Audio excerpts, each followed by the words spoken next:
Live from WFSB, Connecticut's #1 local news, this is Channel 3 Eyewitness News at 7. It's 7 o'clock. I'm Nicole, Nalepa, and we're following developing news this morning.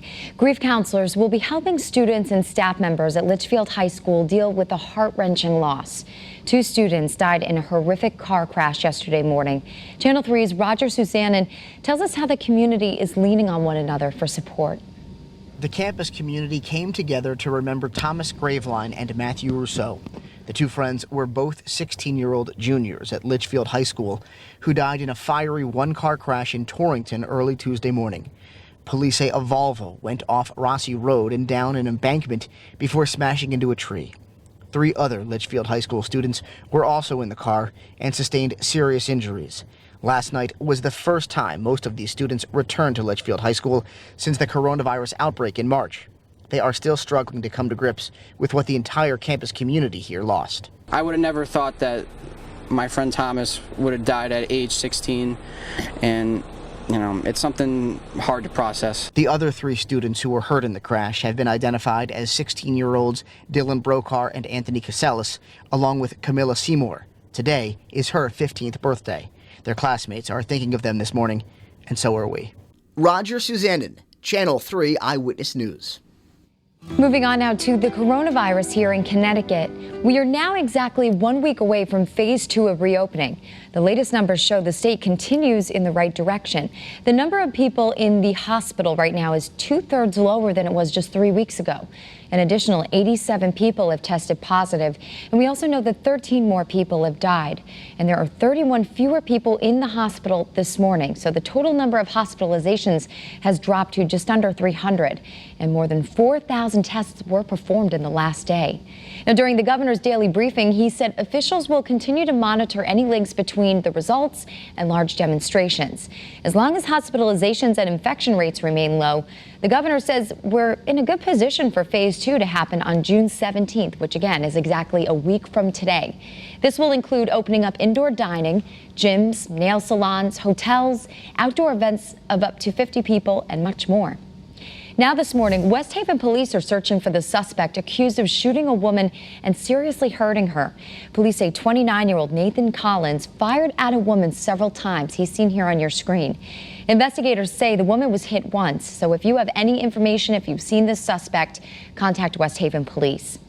And we also have some new developments in the deadly crash involving a B-17 bomber last fall at Bradley International Airport. Remember this story? Well, survivors and family members of those who died are now suing the company that operated that plane, the Collins Foundation. The plane crashed after developing engine trouble shortly after takeoff. The crash killed the pilot, the co-pilot, and 5 passengers. About 500 people packed the funeral service for George Floyd yesterday. His death, more than 2 weeks ago, has created a renewed demand for police reform that has already taken shape in some parts of the country. And George Floyd's family, along with the families of Trayvon Martin, Eric Garner, and Ahmaud Arbery, are working to stop police brutality. Meanwhile, protests continue across the country, including here in Connecticut. Many people around the country are looking for police reform.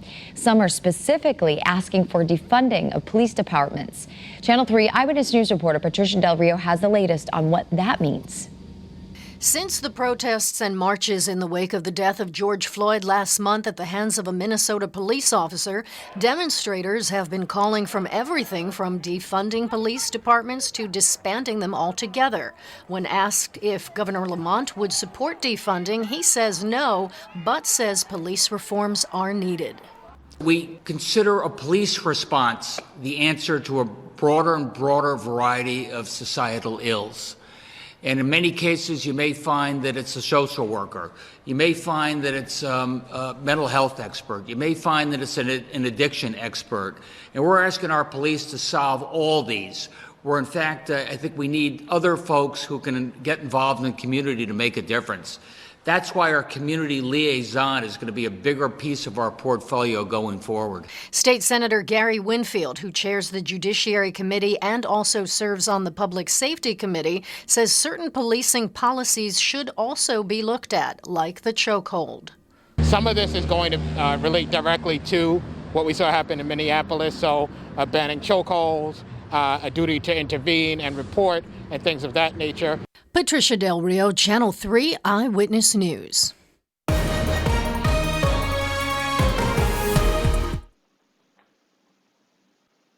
Hi, everybody. Good morning. Scott Haney coming to you from the west end of Hartford on this beautiful start to this Wednesday, June 10th. Our Channel 3 early warning dual pole radar is scanning the state dry. And that's the way it's going to stay through most of the day today. The temperatures will top out in the mid-80s for inland Connecticut with a mixture of clouds and sunshine. The humidity will be on the rise during the day today. The temperatures along the shoreline will be just a little bit cooler. They'll climb into the upper 70s today with an onshore breeze. 67 right now in Berlin, 63 in Kent, Woodbridge 66, and Norwich coming in at 63 degrees. I think I can go ahead here and show you the sunrise in West Hartford. Let me take you out and see if I can do that. There we go. You can see it's coming up, and it just looks so nice out there with these just a little bit of cloud coverage to make for an absolutely gorgeous start. So very, very, very, very nice start out there with temperatures, again, that are cooperating very close, actually a bit above normal. 55, the typical overnight low. We're at 63 right now in Salisbury, 65 at Bradley, 67 at Brainerd, and approaching the 70-degree mark in New Haven and Bridgeport. So actually the temperatures are way above average. And the winds are out of the north-northeast, anywhere from 5 to 8 miles an hour. Not a big deal in terms of the wind out there, but that wind will be picking up a little bit as we move through. You'll see the little bit of a breeze there at Bradley in the foreground. You'll see the trees moving around. So just a gentle breeze out there. All right, Torrington, good morning to you. It looks absolutely beautiful. And as we take a look at the satellite and radar, we do have a little bit of cloud coverage out there for you. But that's about it. It's making for a beautiful start. The remnants of Cristobal up to the north, going through the Great Lakes at this hour. That won't have too much of an impact on us. A cold front will barrel into the state tomorrow with humid air in place, and that could touch off some drenching downpours, maybe even a little lightning and thunder. Let's run it down for you with the early morning futurecast. Tomorrow's weather today, showing us partly sunny skies. And then right around 10:30 tonight, we start to see mostly cloudy skies. There could be some brief showers around tomorrow morning. And then tomorrow during the day, just a mostly cloudy day.